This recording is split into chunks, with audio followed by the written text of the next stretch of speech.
Hello everyone, welcome to exam Y learning. Mission ഒളിമ്പ്യാഡിന്റെ ഭാഗമായിട്ടുള്ള കെമിസ്ട്രിയുടെ ക്ലാസ്സിലാണ് നമ്മൾ ഉള്ളത്. അപ്പോൾ ഇത്തരത്തിലുള്ള ഒളിമ്പ്യാഡ് എക്സാമുകൾക്ക് പ്രിപ്പയർ ചെയ്യാൻ വേണ്ടിയിട്ട് ഒരുപാട് ചോദ്യങ്ങൾ പ്രീവിയസ് ഇയറിലും അതേപോലെ തന്നെ നല്ല സ്റ്റാൻഡേർഡ് ഉള്ള ക്വസ്റ്റ്യനുകൾ നമ്മൾ ചെയ്തു പഠിച്ചവർക്ക് മാത്രമാണ് ഒളിമ്പ്യാഡ് ക്രാക്ക് ചെയ്യാൻ പറ്റുള്ളൂ. സാധാരണ സ്കൂളിലെ പോലെയുള്ള ചെറിയ ചോദ്യങ്ങളായിരിക്കില്ല ഉണ്ടാവുക. നല്ല സ്റ്റാൻഡേർഡ് ഉള്ള ഒരുപാട് ഐഡിയാസ് കൃത്യമായിട്ട് മനസ്സിലുള്ളവർക്ക്, പഠിച്ചവർക്ക് ഒളിമ്പ്യാഡ്സിലെ ചോദ്യങ്ങൾക്ക് ഉത്തരം എഴുതാൻ സാധിക്കുകയുള്ളൂ. അപ്പോൾ അങ്ങനെയുള്ള കെമിസ്ട്രിയിലെ 10ാം ക്ലാസ്സിലെ 1-2 ക്വസ്റ്റ്യൻസ് ആണ് ഈ ഒരു വീഡിയോയിലൂടെ നമ്മൾ ചെയ്യാൻ വേണ്ടി പോകുന്നത്. ചാനൽ ആദ്യമായിട്ടാണ് കാണുന്നതെങ്കിൽ തീർച്ചയായിട്ടും നിങ്ങൾ സബ്സ്ക്രൈബ് ചെയ്യുക. ഈ വീഡിയോ ഉപകാരപ്പെട്ടാൽ നിങ്ങളുടെ കൂട്ടുകാർക്ക് എന്ത് ചെയ്യുക, ഷെയർ ചെയ്യുക. അപ്പോൾ നമുക്കൊരു ചോദ്യം നോക്കാം. നോക്കൂ, നമ്മുടെ ഈ പറഞ്ഞ അറ്റോമിക് സ്ട്രക്ചറുമായി ബന്ധപ്പെട്ട ഒരു ക്വസ്റ്റ്യൻ ആണ്. Element P and Q are schematically represented as which of the following statement is or are correct? അപ്പോൾ ഇതിലെ 4 സ്റ്റേറ്റ്മെന്റ് കൊടുത്തിട്ടുണ്ട്. ഇതിലെ ഏതൊക്കെ സ്റ്റേറ്റ്മെന്റ് ആണ് കറക്റ്റ് ആയിട്ടുള്ളത് എന്നാണ്. അപ്പോൾ P എന്ന് പറയുന്ന എലമെന്റിന്റെ അറ്റോമിക് സ്ട്രക്ചർ കൊടുത്തിട്ടുണ്ട്. അതിന്റെ ഇലക്ട്രോണിക് കോൺഫിഗറേഷൻ നോക്കിയാൽ നമുക്ക് കാണാൻ പറ്റും അല്ലെ. എത്ര വരും മക്കളെ? ഫസ്റ്റ് ഷെല്ലിൽ 2 സെക്കൻഡ് ഷെല്ലിൽ 8, തേർഡ് ഷെല്ലിൽ there are 3 ഇലക്ട്രോൺ, 2 8 3 ആണ്. എങ്കിൽ Q എന്ന് പറയുന്ന എലമെന്റ് കൊടുത്തിട്ടുണ്ട്.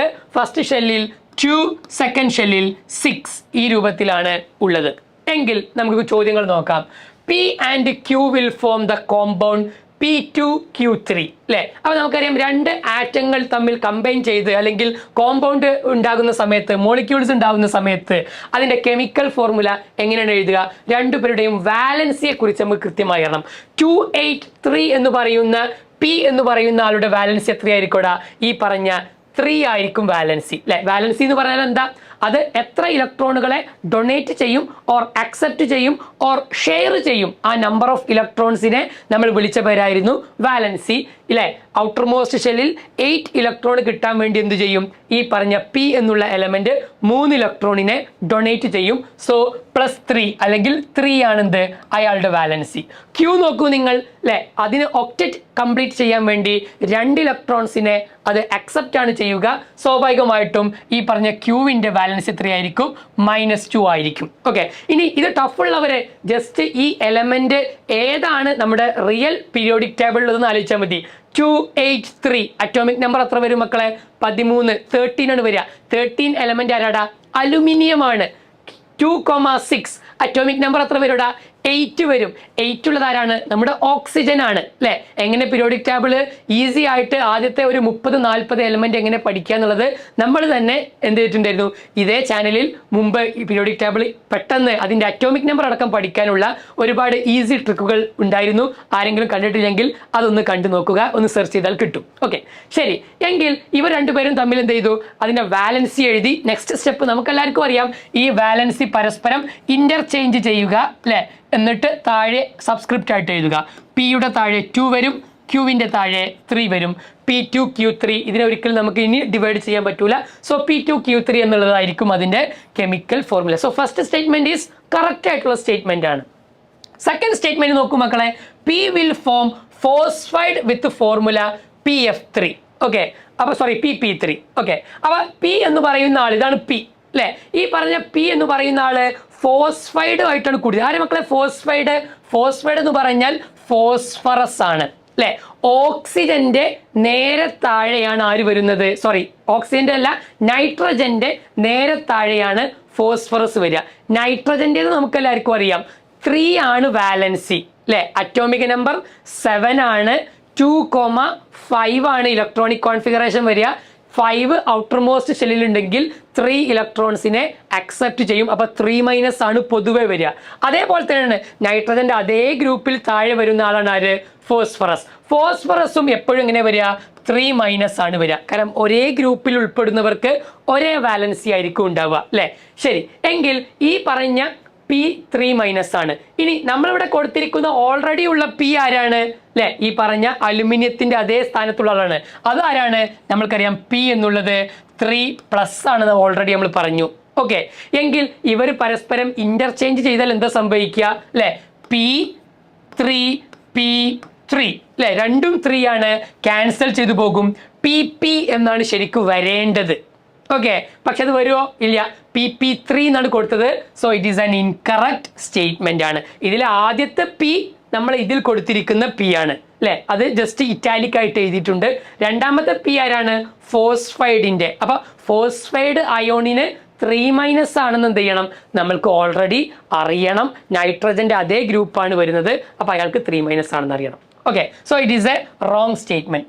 തേർഡ് സ്റ്റേറ്റ്മെന്റ് നോക്കൂ മക്കളെ. Q exists as a divalent cation. Q എന്ന് പറയുന്ന ആൾ ഇയാളാണ് അല്ലെ. Q നമുക്കറിയാം 2- ആണ്. അയാൾ അല്ലെ, നമുക്ക് ആലോചിച്ചാൽ മതി, ഓക്സിജനെ കുറിച്ച് ആലോചിച്ചാൽ മതി. ഓക്സിജൻ ഡൈവാലന്റ് ആണ്, പക്ഷെ കാറ്റയോൺ ആണ് ഉണ്ടാക്കുന്നത്. കാറ്റയോൺ ആയിരിക്കുമോ? ഒരിക്കലും. കാറ്റയോൺ എന്ന് പറഞ്ഞാൽ പോസിറ്റീവ് ചാർജ് വേണം. പക്ഷെ ഇതോ അല്ലെ, നമുക്കറിയാം എപ്പോഴും എന്താണ്? നെഗറ്റീവ് ചാർജ് ആയിട്ടാണ്, ആനിയോൺ ആയിട്ടാണ് ഉള്ളത്. So it is also A wrong statement. P can form P5- anion to attain the noble configuration. P5- anion ആണ് ഇയാൾ ഉണ്ടാക്കുക എന്നാണ്. ആണോ? അലുമിനിയം എപ്പോഴും എന്തേ ഉള്ളൂ? 3+ അല്ലെ, 3 ഇലക്ട്രോണിനെ ഡൊണേറ്റ് ആണ് എപ്പോഴും ചെയ്യുക. ഒരിക്കലും എന്തുണ്ടാക്കൂല? 5 ഇലക്ട്രോണിനെ അക്സെപ്റ്റ് ചെയ്തുകൊണ്ട് ഈ പറഞ്ഞ ആർഗണിന്റെ നോബിൾ ഗ്യാസിലേക്ക് ഒരിക്കലും എത്തൂല. അപ്പൊ ഇതെപ്പോഴും P5- അല്ല ഉണ്ടാക്കുന്നത്, 3 ഇലക്ട്രോൺസിനെ ഡൊണേറ്റ് ചെയ്യും. P3+ ആണ്. P3+ ആണ് എന്ത് ചെയ്യുക? ഈ പറഞ്ഞ അലുമിനിയത്തിന്റെ അതേ പിന്നെ ഇലക്ട്രോണിക് കോൺഫിഗറേഷൻ ഉള്ള നമ്മുടെ ചിത്രത്തിൽ കാണിച്ചിരിക്കുന്ന P ഉണ്ടാക്കുന്നത്. സോ ഇറ്റ് ഈസ് ഓൾസോ എന്താണ്? റോങ് സ്റ്റേറ്റ്മെന്റ് ആണ്. അപ്പൊ ആര് മാത്രമേ കറക്റ്റ് സ്റ്റേറ്റ്മെന്റ് ഉള്ളടാ? ഫസ്റ്റ് വൺ മാത്രം അല്ലെ. അപ്പൊ ഓപ്ഷൻ D ആയിരിക്കും കറക്റ്റ് ആൻസർ. ഒന്നാമത്തെ സ്റ്റേറ്റ്മെന്റ് മാത്രമാണ് ഇതിൽ കറക്റ്റ് ആയിട്ട് ഉള്ളതെന്ന് നമുക്ക് എന്ത് ചെയ്തു? ഈ ഒരു ചിത്രത്തിൽ നിന്നും മനസ്സിലാക്കാൻ സാധിച്ചു. അപ്പൊ കണ്ടോ, കോൺസെപ്റ്റുകൾ ക്ലിയർ ആവണം, എങ്കിൽ മാത്രമാണ് ആൻസർ കിട്ടുക. എങ്കിൽ ഇതേപോലെ എലമെന്റുമായി ബന്ധപ്പെട്ട മറ്റൊരു ചോദ്യം നിങ്ങൾക്ക് ചെയ്യാൻ വേണ്ടി ഞാൻ തരികയാണ്. നോക്കൂ, നിങ്ങൾ പീരിയോഡിക് ടേബിളിലെ ഒന്നാമത്തെയും രണ്ടാമത്തെയും ഗ്രൂപ്പ് ഇവിടെ കൊടുക്കുന്നത്. This first group, this second group, പിന്നെ കുറെ ഗ്യാപ്പ് ഉണ്ട്. എന്നിട്ട് അവസാനത്തേതാ 18 ഗ്രൂപ്പ് ഉണ്ട്, 17 ഗ്രൂപ്പ്, 16, 15, 14 ഗ്രൂപ്പ് ഉണ്ട്. എങ്കിൽ പീരിയോഡിക് ടേബിളിന്റെ ഒരു പാർട്ടാണ് ഇവിടെ തന്നിരിക്കുന്നത്. In the given section of the periodic table the most metallic element, ഇതിൽ ഏറ്റവും കൂടുതൽ മെറ്റാലിക് ആയ എലമെന്റ് ആര്? ഒന്നാമത്തത്. The most non metallic element ആര്? രണ്ടാമത്തത്. ദ സ്മോളസ്റ്റ് ആറ്റം ഇതിലാര്? Third one. The atom which has completely octet in M shell, fourth one. എങ്കിൽ ഈ പറഞ്ഞ 4 ചോദ്യങ്ങൾ ഇവിടെ ചോദിച്ചു. ആ 4 ചോദ്യങ്ങൾ ഈ പറഞ്ഞ എലമെന്റ് PQRST എങ്ങനെ കൊടുത്തിരിക്കുന്നതിൽ ഏതാണ് അതിന്റെ കറക്റ്റ് ഓർഡർ എന്ന് പെട്ടെന്ന് നമ്മൾക്ക് അറിയണം. അപ്പോൾ എന്ത് ചെയ്യുക? ഇത്തരത്തിലുള്ള ചോദ്യങ്ങൾ, ഇതിൻ്റെ ഒരു ഉത്തരം എന്ത് ചെയ്യുക? നിങ്ങൾ നിർബന്ധമായിട്ടും നമ്മുടെ വീഡിയോക്ക് താഴെ നിങ്ങൾ കമൻറ്റ് ചെയ്യുക. കൃത്യമായി ഇത് നിങ്ങൾക്ക് എന്തിനാ തരുന്നത് ചോദിച്ചു കഴിഞ്ഞാൽ, ജസ്റ്റ് ഞാൻ തന്നെ പറഞ്ഞ് ഞാൻ തന്നെ ഉത്തരം കണ്ടെത്താൻ വേണ്ടിയിട്ടല്ല, നിങ്ങൾ സ്വയം ചെയ്തു നോക്കുമ്പോൾ മാത്രമാണ് ഇത്തരത്തിലുള്ള ചോദ്യങ്ങൾക്ക് നമ്മുടെ എല്ലാ ഐഡിയകളും പുറത്തു വരികയുള്ളൂ, നമ്മളെ തല വർക്ക് ചെയ്യുകയുള്ളൂ. അപ്പോൾ ഇതിൻ്റെ ഉത്തരം എന്ത് ചെയ്യാം? നിങ്ങൾ കൃത്യമായി നമ്മുടെ കമൻറ്റ് ബോക്സിൽ ആലോചിക്കുക. 1-2 കാര്യങ്ങൾ നമുക്ക് ഓൾറെഡി അറിയാം. അതെന്താ? പീരിയോഡിക് ടേബിളിൽ നിന്നും ലെഫ്റ്റിലാണ് മെറ്റൽസ് ഉള്ളത്, റൈറ്റിലാണ് നോൺ മെറ്റൽസ് ഉള്ളത്. ലെഫ്റ്റിൽ നിന്നും റൈറ്റിലേക്ക് പോകുന്തോറും മെറ്റാലിക് നേച്ചർ ഡിക്രീസ് ചെയ്യും, അതേ സമയത്ത് തന്നെ നോൺ മെറ്റാലിക് നേച്ചർ ഇൻക്രീസ് ചെയ്യും. ഇതിൻ്റെ നേരെ ഓപ്പോസിറ്റ് ആയിരിക്കും ടോപ്പ് ടു ബോട്ടം ഗ്രൂപ്പിൽ ഉണ്ടാവുക. മുകളിൽ നിന്ന് താഴേക്ക് വരും തോറും മെറ്റാലിക് നേച്ചർ ഇൻക്രീസ് ചെയ്യും, അതേ സമയത്ത് തന്നെ നോൺ മെറ്റാലിക് നേച്ചർ ഡിക്രീസ് ചെയ്യും. ഓക്കെ, അപ്പോൾ അത് നമുക്ക് കറക്റ്റ് കിട്ടും. പിന്നെ ബാക്കിയുള്ള ഓപ്ഷൻ ഏതാ? സ്മോളസ്റ്റ് ആറ്റമാണ്. സ്മോളസ്റ്റ് നമുക്കറിയാം, ലെഫ്റ്റിൽ നിന്നും റൈറ്റിലേക്ക് പോകുമ്പോൾ ആറ്റത്തിൻ്റെ സൈസ് എന്ത് ചെയ്യുന്നുണ്ട്? കുറയുന്നുണ്ട്.